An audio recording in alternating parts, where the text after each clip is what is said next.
Крупномасштабный военный конфликт на Ближнем Востоке стал бы катастрофой не только для региона, но и для всего мира.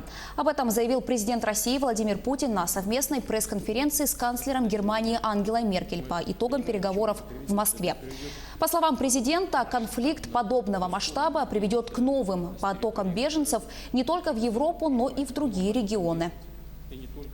Что касается ситуации в целом, то, надеюсь, до крупномасштабных военных конфликтов дело не дойдет. То, что там война идет, мы и так видим, что так называемой малой интенсивности, но это же боевые действия, людей убивают. Это факт.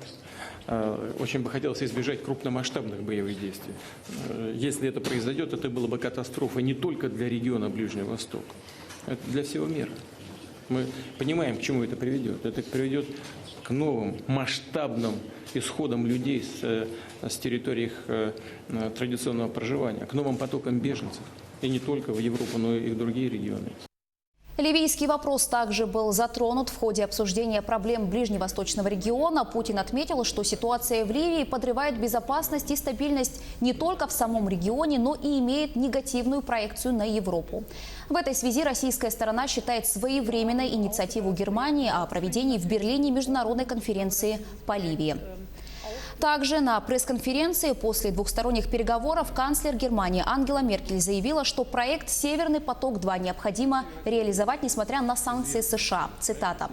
«Прежде всего, это экономический проект, о котором здесь идет речь. Мы считаем его верным, и участвующие предприятия неоднократно выступали за то, чтобы реализовать этот проект». Конец цитаты.